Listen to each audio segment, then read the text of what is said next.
the gel coat repair job and buffing and polishing the outside of the upper part of the hull.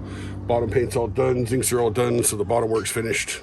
Well, except for the prop speed, but that'll be another video. So today we're finishing up the gel coat repair and making her all shiny and pretty. We did the gel coat repair with the Fiberglass gel coat repair kit. You saw how we taped it all off, put the wax paper on pieces on there to help it dry faster. Took that all off. It was a little bit tacky still when we got the wax paper off, so I decided to go ahead and just let it dry overnight and give it 24 hours to fully cure and set up. It is now, so we're going to go ahead and get it prepped up and ready to go. Need to do some sanding, get it smoothed down even with the rest of the gel coat, and then go back and compound and wax. So got our sandpaper, various grits. Today we're going to be using some 400 grit sandpaper to start with. I'm using this reusable sandpaper that I found. It's really good stuff. So we're going to start with 400 grit to get the gel coat repair patch stuff off, and then we're going to go to 800 grit wet sandpaper, and then 1200 grit to finish it off before we start with the polish. So I pulled all the tape off from when we did the gel coat repair patch. You see it made nice lines, came off easy, didn't pull up the product, so that was good. So I retaped it again, left a little bit of a border around. I just don't want to scratch up any more of the hull than I really need to while I'm taking this down and smoothing it out. Got the 400 grit sandpaper on my palm sander.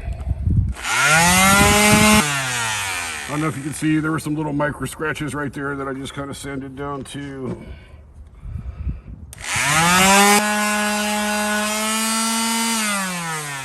Okay, so that's got that smoothed down. We don't really want to take too much more of that off because we're starting to hit the gel coat. I already did these while we were getting the camera set up, so you can see why we want to tape off, because, oops, took a little more gel coat off there with the sander than I wanted to, but we can buff that out. That'll be all right. These were some pretty deep scratches here in the side that I filled, so get those prepped up and smoothed down. We're gonna do a little more sanding, so it doesn't have to be perfectly flat right now, but just getting the rough stuff off. I got these big scratches here, so not deep enough to fill them.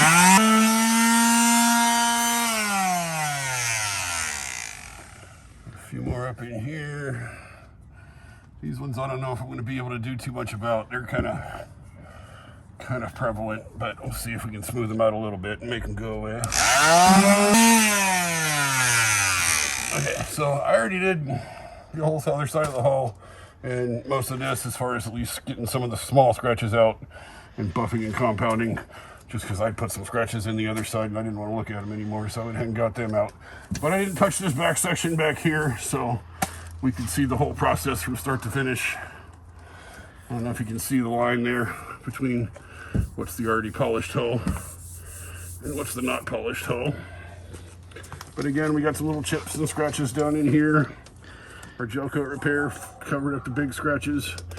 So if you've got a lot of this on your hull, you can do the whole boat.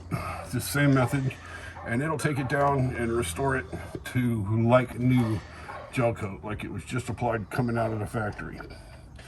But it takes a little bit of work and a little bit of prep and some layering, and you got to follow the process, otherwise you're gonna do more harm than good. So 400 grit sandpaper is really about the grittiest that you want to use, but if we wanted to do the whole hull, we would do that, just 400 grit sandpaper, the whole thing, all the way down until you got it smooth and most of your chips and scratches out, and then you do the same thing all over again. We'll show you.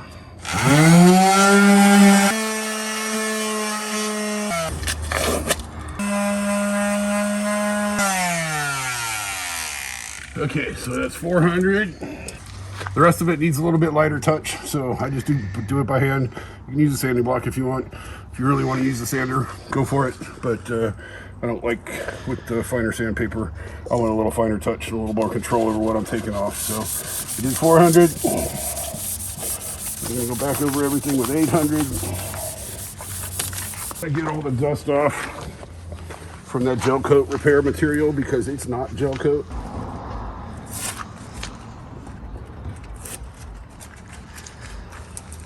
just if you want to go around and take the rest of the tape off while I'm doing it.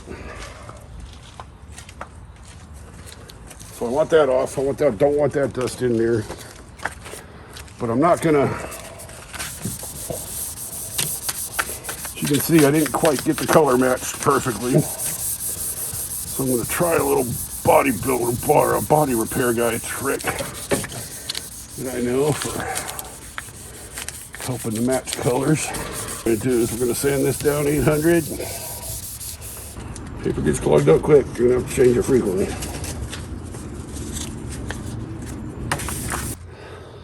Then we get the 1200. If you want a super fine finish, you can go down to 1500 after this if you want. Okay, so we're all sanded up, ready to go. I did not wipe the dust off from the Gelcoat sanding process for a reason. I'm hoping a little bit of that will pick up into the compound and the wax and help me blend these colors in a little bit better.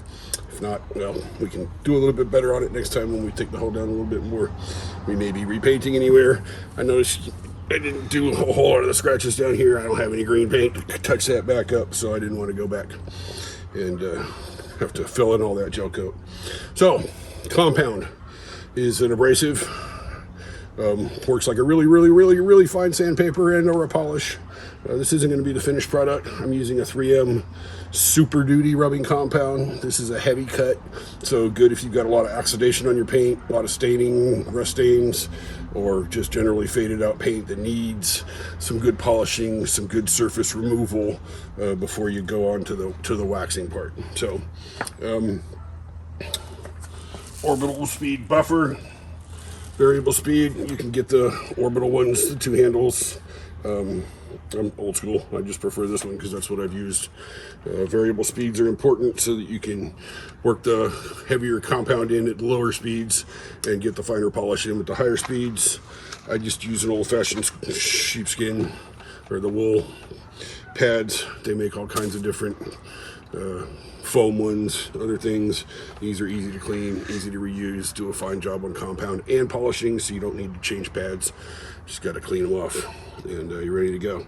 Instructions for the compound tell you to apply it using the polisher. That can be done. It's can be a little bit messier. I don't like doing it that way because you can get an uneven layer on there the first time, and like I said, it starts spraying compound all over the place until you start getting it worked into the hull. So I just use a sponge, regular old cheap old sponge, cut it into hand-sized pieces, put a little bit of water on it, not enough to soak it, but work in squares. So when I go to do a hull, my square is arm's reach. I don't want to go too far left or right with the buffer from where I'm standing because then it'll catch and throw me. So this is my square. I'm gonna mark it off right there. Mark it off right here. This is my other side, but if I was down there.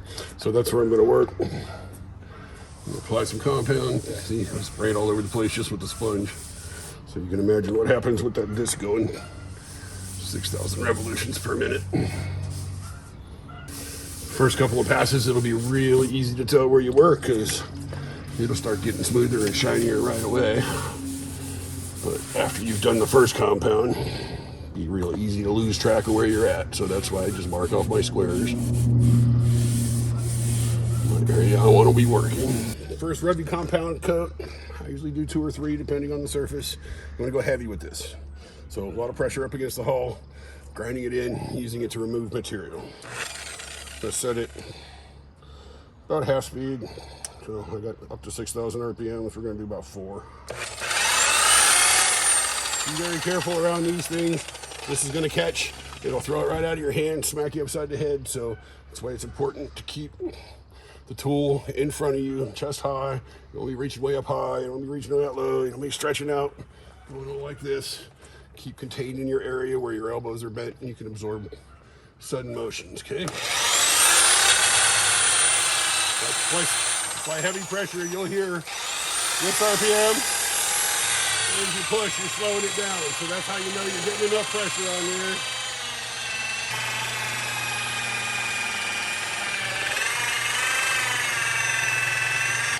You see how I was just using the edge? That particular edge is important. If you try to grab this edge, the disc is spinning this way, so you're coming into the surface. That's more likely to grab and pull off. If you're getting on this edge right here, this corner, that's going down away from the surface that you're polishing, and it's not going to grab as easy. So if you want to get into the fine spaces, using this corner right here is the best way. Okay, see the difference already? Just that one pass, so we're going to do that again. Go a little higher revolution, a little lighter pressure. Now, if we were doing the whole hull, I'd have my mark that I left right there, and I'd go here and put another mark right there, and just work my way down in squares. But we're concentrating on this little spot right now, so put my mark back up there again just for practice.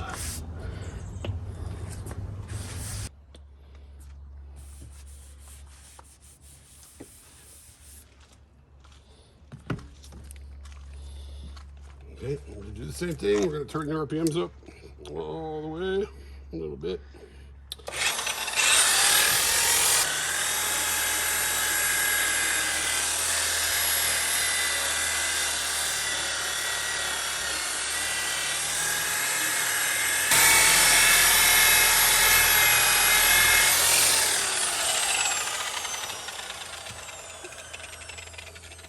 Two coats of compound.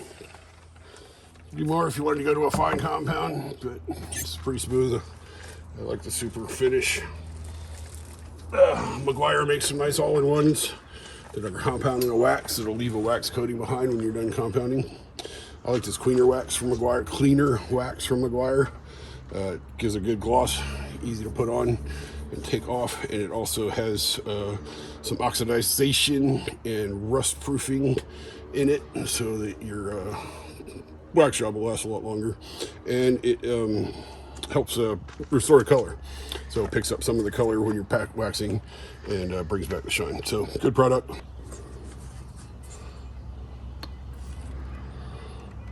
So same thing as the compound. Pick yourself a square. Wax is a lot harder to tell where you're at, so it's important to stay organized.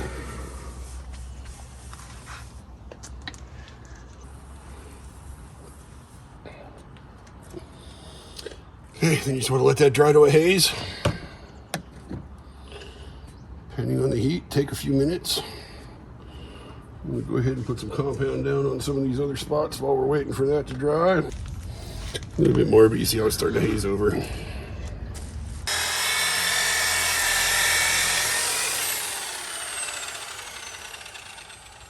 Don't want to let the rubbing compound dry. It does, just work some more fresh stuff in there. Start waxing. I'm going to clean my pad. They make a fancy tool for it. Kind of looks like a cowboy spur, but a box wrench, screwdriver, a caulking tool, whatever you got handy works. Clean pad, ready to go. Okay, so wax, highest speed, light pressure. You're polishing, not removing material.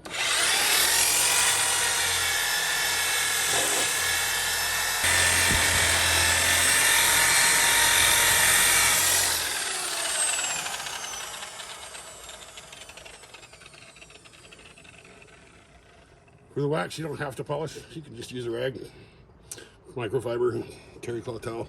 You can wipe it off with that, but you do get a smoother finish with the buffer. So one more coat of wax and that'll be done. Got to do the rest of the hull, but that's how to prep and compound and polish your hull.